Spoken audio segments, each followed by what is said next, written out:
Mas, queridos, abram a Bíblia de vocês, lá em Atos, capítulo 22, lá no final. A gente vai começar com Atos 22, no final, e depois para o capítulo 23. Você abre, mantém sua Bíblia aberta.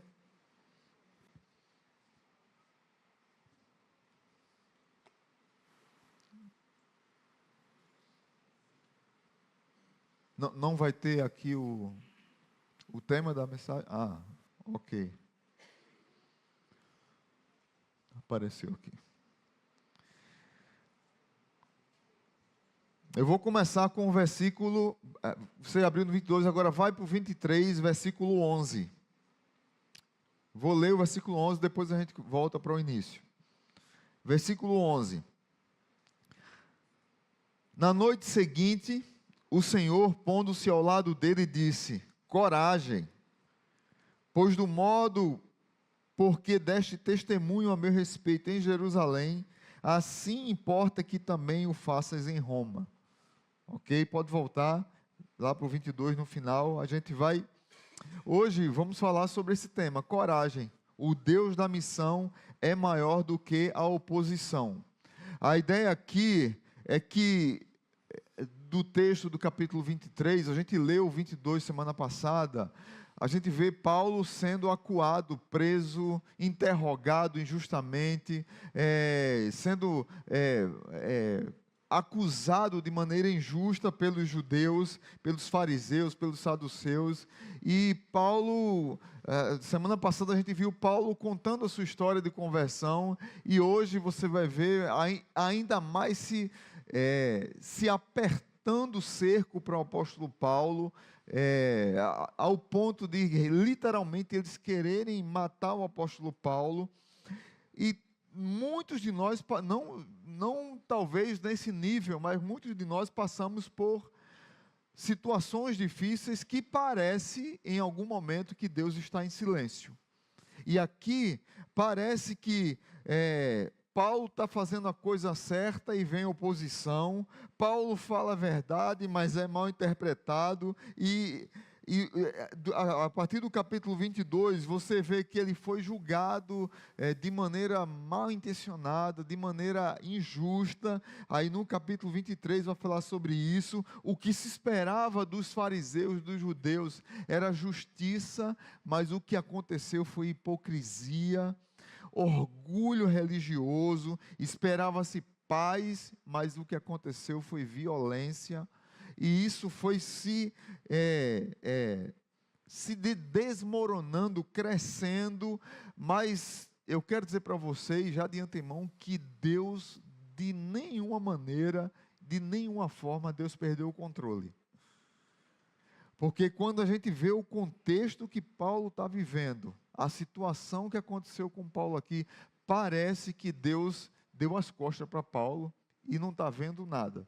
Mas não é isso que a gente vai ler. Então, começando do versículo 30 do capítulo 22 até o versículo 10, a gente vai lendo, igual semana passada, como os próximos textos da série de Atos são longos e precisam ser lidos assim, particionados, senão a mensagem fica muito longa. Mas a gente vai ler primeiro do verso 30 do capítulo 22 até o verso 10 do capítulo 23. Paulo no Sinédrio diz assim: no dia seguinte, visto que o comandante queria descobrir exatamente porque Paulo estava sendo acusado pelos judeus, libertou-o e ordenou que se reunissem os chefes dos sacerdotes e todo o Sinédrio. Então, trazendo Paulo, apresentou a eles. Paulo, fixando os olhos no Sinédrio, disse: meus irmãos, tenho cumprido o meu dever para com Deus com toda a boa consciência até o dia de hoje. Diante disso, o sumo sacerdote Ananias deu ordens aos que estavam perto de Paulo para que lhe batessem na boca. Então Paulo lhe disse: Deus te ferirá a parede branqueada. Estás aí sentado para me julgar conforme a lei, mas contra a lei me mandas ferir? Os que estavam perto de Paulo disseram: você ousa insultar o sumo sacerdote de Deus? Paulo respondeu: irmãos, eu não sabia que ele era o sumo sacerdote, pois está escrito: não fale mal de uma autoridade do seu povo. Então Paulo, sabendo que alguns deles eram saduceus e outros fariseus, bradou no sinédrio: irmãos, sou fariseu, filho de fariseu. Estou sendo julgado por causa da minha esperança na ressurreição dos mortos. Dizendo isso, surgiu uma violenta discussão entre os fariseus e os saduceus, e a assembleia ficou dividida. Os saduceus dizem que não há ressurreição, nem anjos, nem espíritos, mas os fariseus admitem todas essas coisas. Houve um grande alvoroço, e alguns dos mestres da lei que eram fariseus se levantaram e começaram a discutir intensamente, dizendo: não encontramos nada de errado neste homem. Quem sabe se algum espírito ou anjo falou com ele? A discussão tornou-se tão violenta que o comandante teve medo que Paulo fosse despedaçado por eles. Então ordenou que as tropas descessem e o retirassem à força do meio deles, levando-o para a fortaleza Antônio. Pai, nós te louvamos por tua palavra e queremos agradecer por essa porção que foi lida e a restante que será lida.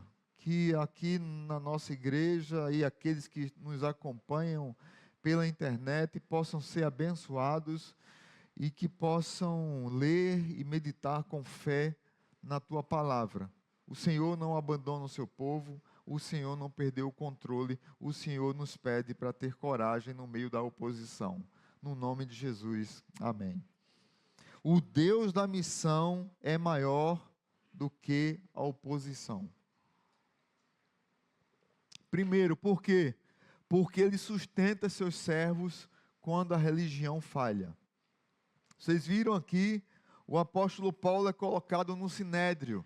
O sinédrio era um grupo de autoridades judaicas, sacerdotes, sumo sacerdote, entre fariseus e saduceus. Tinha 71 membros. E eles tinham autoridade para julgar naquele período, para julgar tanto civilmente uma pessoa, quanto religiosamente uma pessoa. E o Império Romano não interferia nisso, deixava os sacerdotes julgarem. E aí, entre eles mesmo, havia os fariseus, que eram mais legalistas, mais religiosos, mas em contrapartida, eles eram mais sensíveis à palavra de Deus, eles acreditavam em anjos, acreditavam no Espírito, acreditavam na ressurreição dos mortos, enquanto os saduceus eram aristocratas, intelectuais, ricos, e eles não acreditavam em nada disso. Eles eram completamente céticos, por isso que vocês viram a briga gigante aqui. Então Paulo, depois a semana passada dele fazer a defesa da fé dele, defesa da sua conversão, os comandantes romanos permitem que Paulo seja agora julgado pelo sinédrio. Não sei quem foi julgado pelo sinédrio alguns anos antes. Quem? Jesus.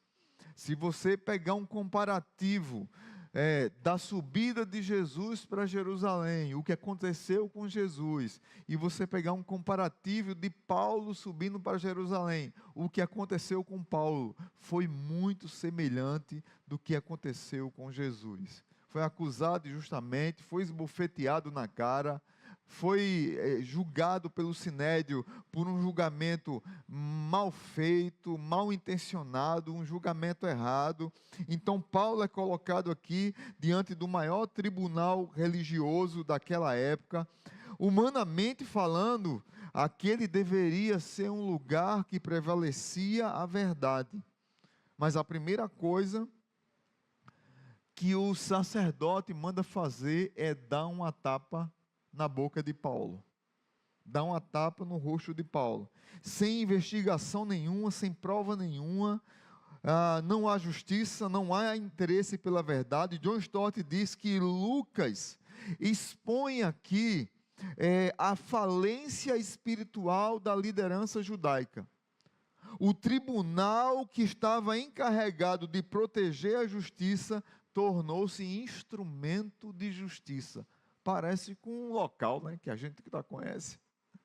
Parece com Brasília, né? Um local que era para ser de justiça é de injustiça. A religião havia permanecido, mas Deus havia sido removido do templo.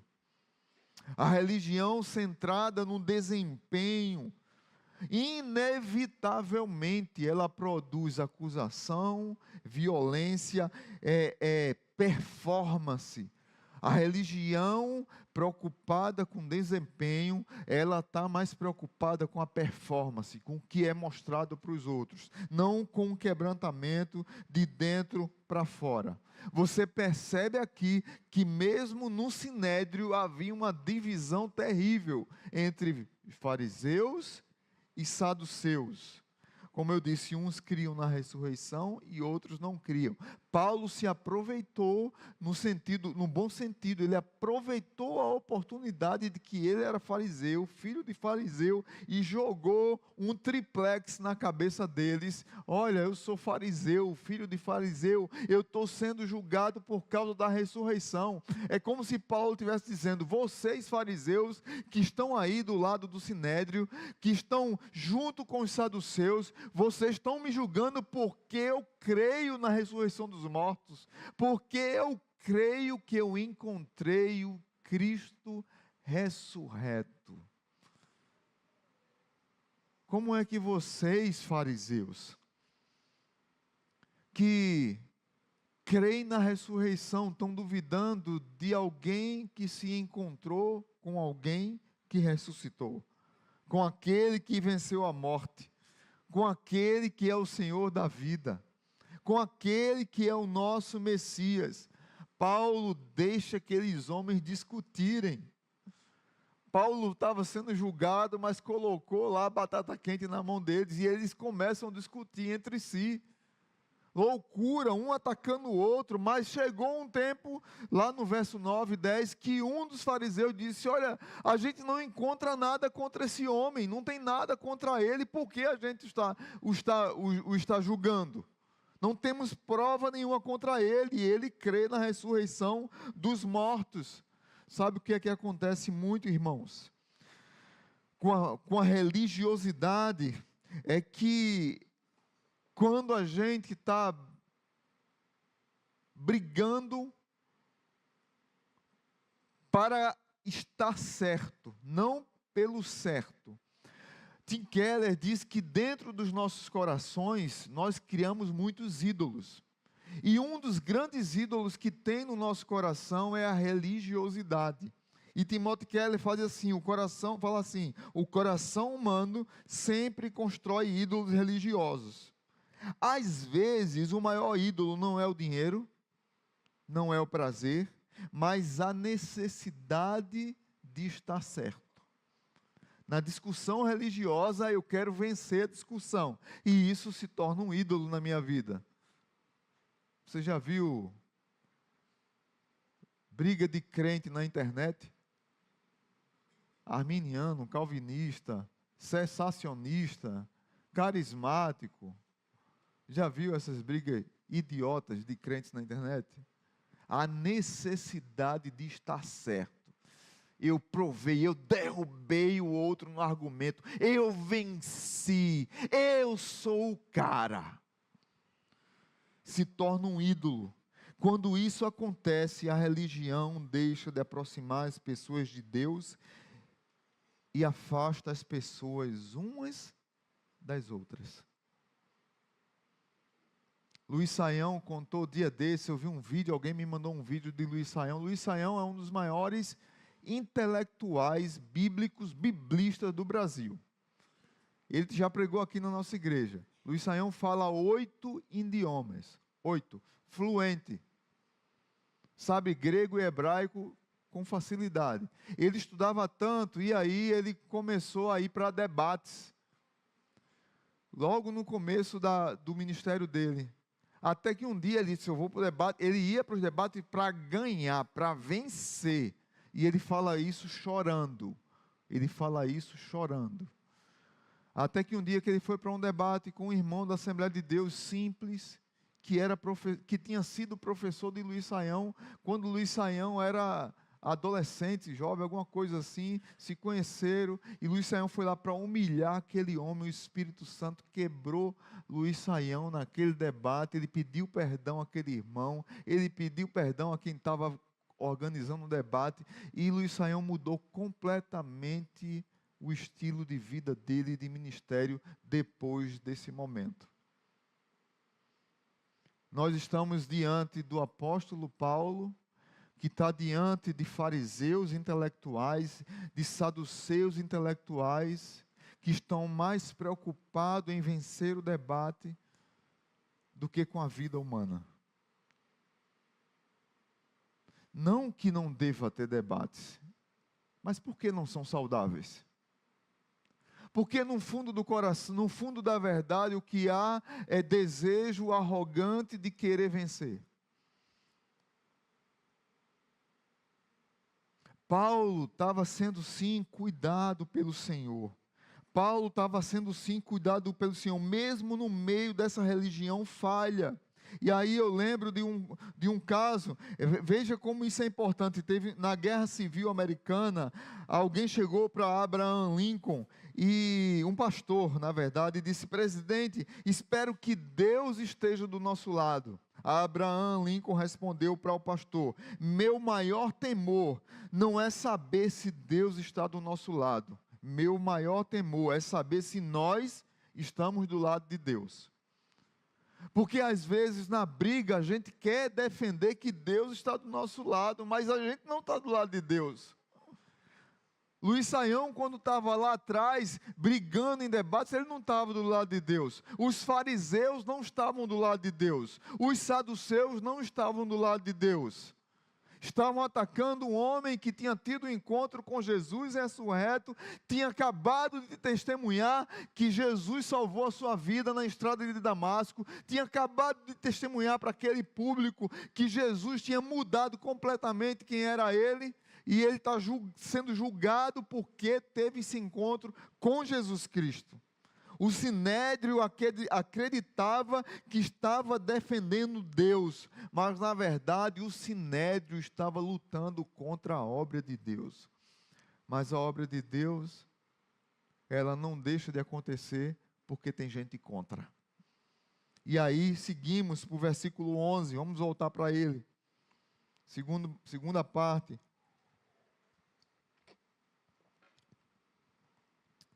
Não adianta para esses religiosos defender tradição religiosa e resistir ao reino de Deus. Mas veja o versículo 11 novamente, do capítulo 23.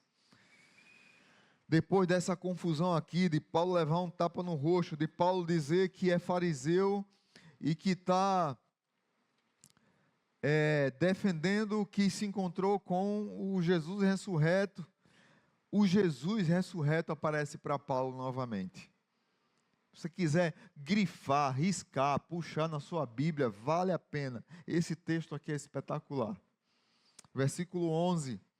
Na noite seguinte, o Senhor, pondo-se ao lado dele, disse: coragem, assim como você testemunhou a meu respeito em Jerusalém, deverá testemunhar também em Roma. O Deus da missão é maior do que a oposição, porque Ele, Deus, fortalece seus servos antes de mudar as circunstâncias. Deus fortalece os seus servos antes e durante as circunstâncias, qualquer delas que apareçam para nós. No meio da noite, aconteceu uma das cenas mais belas do Novo Testamento, do livro de Atos. Lucas escreve que o Senhor, pondo-se ao lado dele, nada mudou ao redor. Paulo continua preso, continua ameaçado, continua sem perspectiva de liberdade, Jesus aparece. Jesus aparece para Paulo mais uma vez. John Piper diz que Deus nem sempre remove imediatamente nossas aflições. E aí é uma palavra para você que talvez esteja aflito, angustiado, se sentindo esquecido, derrotado, abandonado. Deus nem sempre remove as nossas aflições. Muitas vezes, Ele primeiro fortalece o nosso coração para que possamos atravessar as aflições. O maior milagre daquela noite não foi a libertação de Paulo. O maior milagre daquela noite foi a presença de Jesus ao seu lado. Amém? O maior milagre daquela noite foi a presença de Jesus ao lado de Paulo. É possível sim que Paulo estivesse muito triste. É possível sim que Paulo estivesse desencorajado. É muito possível que o apóstolo Paulo estivesse pensando em desistir. Sabia disso? Poxa, eu estou fazendo tudo direitinho, eu sabia que Jerusalém seria difícil, mas eu vim lá de Éfeso, me despedi dos meus irmãos, dos pastores que eu formei, aquela despedida emocionante, aí vou para Jerusalém, chego lá, a turma me perseguindo, eu tenho que falar de meu testemunho, conto o meu testemunho, a turma continua me perseguindo, estou preso, estou acusado, levo tapa no rosto. As pessoas estão tão violentas querendo me matar que a polícia, a guarda local tem que me tirar, porque senão iam me despedaçar, me arrancar os pedaços. Será que vale a pena continuar nessa obra? Será que vale a pena continuar pregando o Evangelho? Será que vale a pena continuar dizendo que Jesus é o caminho, a verdade e a vida? Será que vale a pena?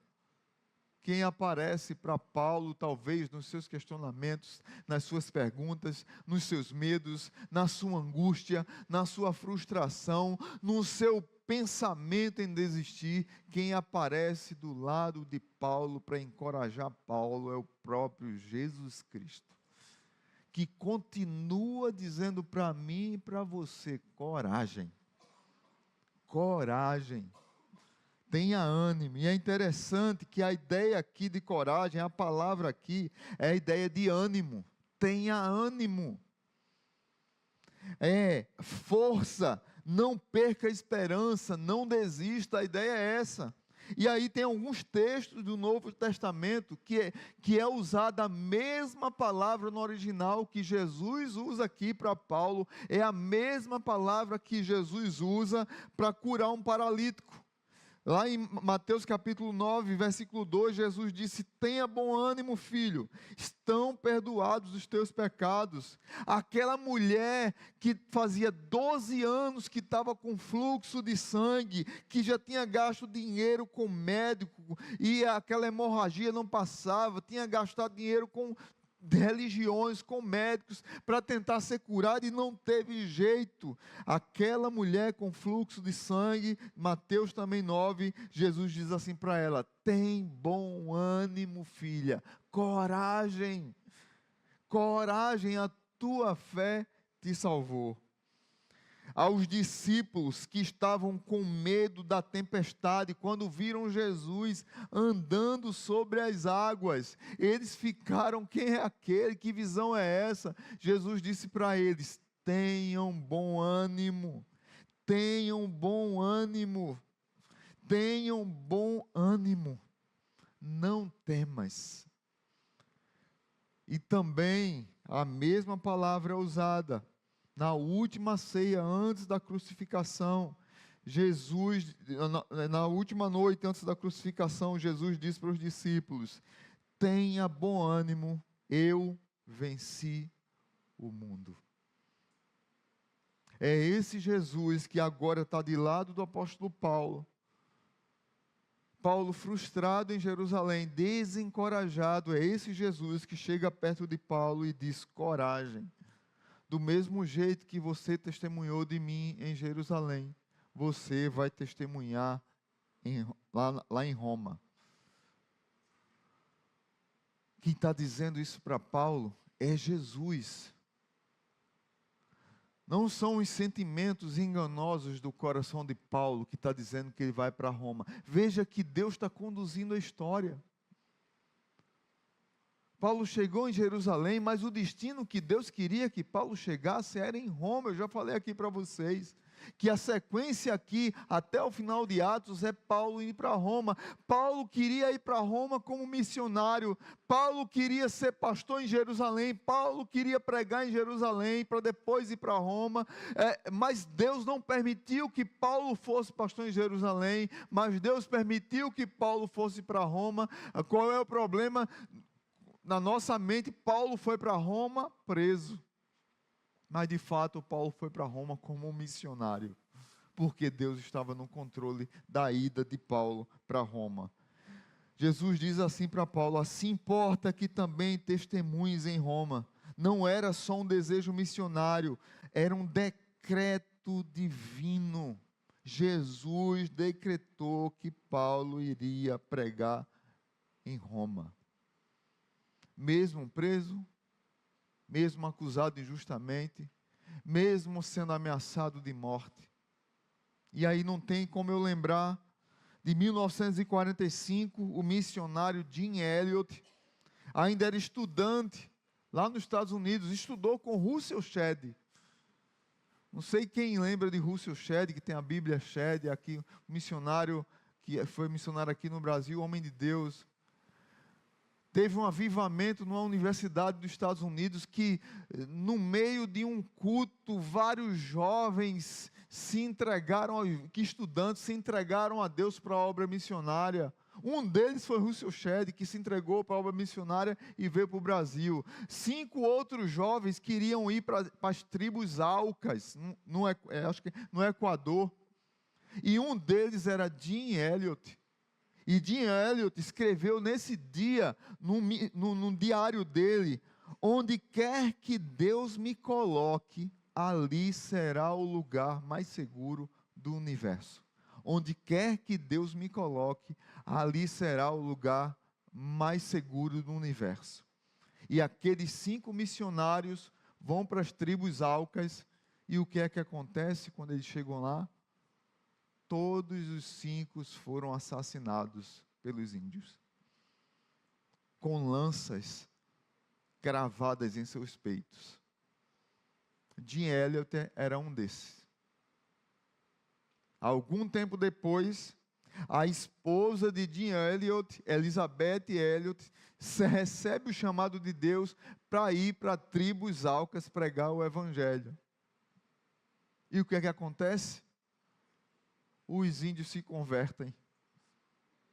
O pajé que matou o marido dela se torna pastor. Batiza o filho dele, que ela, quando chegou lá, estava grávida. O filho dele cresce, se entrega a Jesus, e o índio batiza o filho dele. Meus irmãos, parece loucura essa história. Parece loucura o reino de Deus. Você procura no YouTube, tem esse filme lá. Assiste hoje, é Terra Selvagem, o nome do filme. Tem no YouTube essa história. Humanamente parece contradição. Jim Elliot havia entendido profundamente que segurança não significa ausência de sofrimento, significa estar no centro da vontade de Deus. E era assim que Paulo estava. Paulo entendia que ele estava fazendo a vontade de Deus e que para onde Deus o mandasse era lugar seguro, porque Deus estava com ele. Por isso que Jesus diz para Paulo: coragem, meu filho, tenha bom ânimo. Cutuca aí quem está do teu lado e diga aí: coragem, tenha bom ânimo. Amém, tenha bom ânimo. Mas veja o que acontece agora na sequência. Veja que história doida aqui, a partir do verso 12. A partir do verso 12, Jesus apareceu na noite anterior, aí no dia seguinte, os judeus tramaram uma conspiração e juraram solenemente que não comeriam nem beberiam enquanto não matassem Paulo. Mais de 40 homens estavam envolvidos nessa conspiração. E dirigindo-se aos chefes dos sacerdotes e aos líderes dos judeus, disseram: juramos solenemente sob maldição que não comeremos nada enquanto não matarmos Paulo. Agora, portanto, vocês e o sinédrio peçam ao comandante que o faça comparecer diante de vocês com pretexto de obter informações mais exatas sobre o seu caso. Estaremos prontos para matá-lo antes que ele chegue aqui. Veja que pedido louco, né? Entretanto, o que eles não contavam com a mão de Deus, entretanto, o sobrinho de Paulo, filho da sua irmã, teve conhecimento dessa conspiração, foi até a fortaleza onde Paulo estava preso e contou tudo a Paulo, que chamando um dos soldados, disse: leve esse rapaz ao comandante, ele tem algo para lhe dizer. Assim ele o levou ao comandante. Então o centurião disse: Paulo, o prisioneiro, chamou-me, pediu-me que trouxesse esse rapaz, pois ele tem algo para te falar. O comandante tomou o rapaz pela mão, levou-o à parte e perguntou: o que você tem para me dizer? E ele respondeu: os judeus planejaram pedir-te que apresentes Paulo ao sinédrio amanhã, sobre pretexto de buscar informações mais exatas a respeito dele. Não te deixes convencer, porque mais de 40 deles estão preparando uma emboscada contra Paulo. Eles juraram solenemente não comer nem beber enquanto não o matarem. Estão preparados agora, esperando que prometas atender-lhes o pedido. O comandante despediu o rapaz e recomendou-lhe: não diga nada a ninguém que você me contou isso. Então ele chamou 2 de seus centuriões e ordenou-lhes: preparem um destacamento de 200 homens, 70 cavaleiros e 200 lanceiros, a fim de irem para Cesareia esta noite, às 9 horas. Providenciem montarias para Paulo e levem-no em segurança ao governador Félix. O comandante escreveu uma carta nestes termos para Félix. Cláudio Lísias, ao excelentíssimo governador Félix, saudações. Este homem foi preso pelos judeus que estavam prestes a matá-lo, quando eu, chegando com minhas tropas, o resgatei, pois soube que ele é cidadão romano. Querendo saber por que o estavam acusando, levei ao sinédrio deles. Descobri que ele estava sendo acusado em questões acerca da lei deles, mas não havia contra ele nenhuma acusação que merecesse morte ou prisão. Quando fui informado de que estava sendo preparada uma cilada contra ele, enviei-o imediatamente a Vossa Excelência. Também ordenei que os seus acusadores apresentassem a Vossa Excelência aquilo que tem contra ele. Os soldados, cumprindo o seu dever, levaram Paulo durante a noite e chegaram a Antipátride.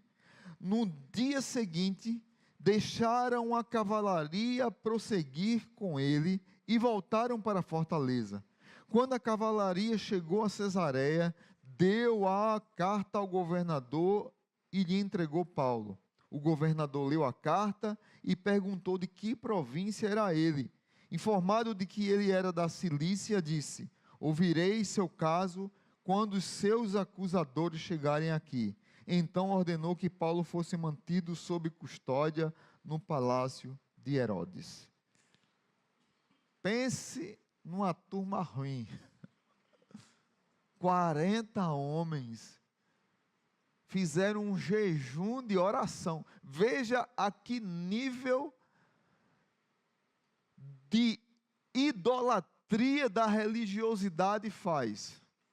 Aquilo que eu falei um pouco antes sobre o que Tim Keller falou, que às vezes a gente o ídolo de achar que nós somos os certos na discussão. Levaram os caras a achar que estavam tão certos, ao ponto de fazerem um jejum de comida, fazer um jejum para matar uma pessoa. Veja que nível chegou a mente desses homens. Para vencer não só no discurso, mas agora matar o apóstolo Paulo. Não comeriam nem beberiam enquanto Paulo não fosse morto. Tudo parecia perdido. Mas Lucas, o escritor de Atos, ele mostra silenciosamente a providência de Deus protegendo Paulo. O cuidado de Deus protegendo Paulo. Surge um personagem do nada. Caramba, estão tentando fazer uma tocaia para matar o meu tio. O sobrinho correu lá, tio, vão te matar. Os cabas estão doidos. Combinaram um com o outro agora, estão em oração, jejum, oração. Subiram no monte para orar, para fazer oração e jejum, para te matar. Aparece o sobrinho de Paulo nesse momento. Ele ouve a conspiração, pede para avisar o comandante, e o comandante providencia agora. Tinha 40 para matar Paulo, o comandante providencia 470. 470 homens para proteger Paulo e levar Paulo até o governador Félix. Para que essa confusão, essa decisão, essa acusação, como ele escreveu na carta, Cláudio, o comandante, escreveu na carta, não encontramos nada contra esse homem. Não tem nada que o acuse, nada que o desabone, nada que ele mereça ser morto pela lei dos judeus, nada que ele mereça ser morto por nossa lei, e ainda mais, ele é cidadão romano, porque o pai dele é romano. Tem um pastor chamado Warren Wiersbe, que ele diz assim: Deus frequentemente trabalha por meios aparentemente comuns. Não houve anjos aqui, não houve terremotos, não que Deus não use isso, como usou até para soltar Pedro no próprio livro de Atos. Não há cadeias caindo, há apenas um jovem atento e um comandante prudente e uma providência invisível de Deus. Provérbios capítulo 19, versículo 21 diz: o homem faz muitos planos no seu coração, mas o propósito que permanecerá é o propósito do Senhor. Os homens fizeram jejum, quiseram planejar a morte de Paulo, mas o Senhor é que estava conduzindo a história. Eles achavam que eles estavam conduzindo a história, mas quem estava conduzindo a história era o Senhor. A história não escapa da mão poderosa de Deus, do cuidado poderoso de Deus. E aí não tem como não lembrar da história de José. José foi vendido para o Egito. Primeiro foi jogado numa cisterna pelos seus irmãos. Depois foi vendido como escravo injustamente. Depois veio a injustiça da sua prisão. Aquela mulher louca lá que disse que José estava tentando assediá-la. José preso, passa um tempo preso, vendido pelos irmãos, jogado numa cisterna, vendido como escravo, preso, abandonado. Talvez ele olhasse para toda aquela situação e dissesse: cadê Deus? Onde está o Senhor, o Deus do meu pai Jacó? Cadê esse Deus? Onde ele está? Depois vem a grande fome no mundo. José diz a Faraó, o que revela o som de Faraó, diz o que é que tem que ser feito. Faraó segue o que José diz, acaba comida em todo canto, mas tem comida no Egito, tem nos celeiros do Egito, e o povo de Israel, os irmãos de José, os irmãos que jogaram José na cisterna, agora vêm pedir a José comida, sem saber que ele era José. Era agora governador do Egito. Quando descobre, ficam com medo. José, nosso irmão, meu Deus, o que é que vai acontecer conosco? Nós o jogamos na cisterna, dissemos ao papai que ele estava morto, quase que papai tem um infarto por causa da mentira que a gente contou esse tempo todo. Agora esse homem está aqui, forte, bonito, um líder, um executivo, um CEO do Egito, governador do Egito. Eles ficam com medo e José acalma o coração deles e diz: não tenham medo. Vocês intentaram o mal contra mim, mas Deus transformou o mal em bem. Meus irmãos, por mais difícil que nós estejamos passando na nossa história, por mais maldade que as pessoas façam contra nós, por mais ataques que as pessoas façam contra nós, Deus está transformando o mal em bem. Jesus está do nosso lado dizendo: coragem. Do mesmo jeito que você pregou para mim em Jerusalém, você vai pregar em Roma. Os homens conspiram, mas é Deus quem governa.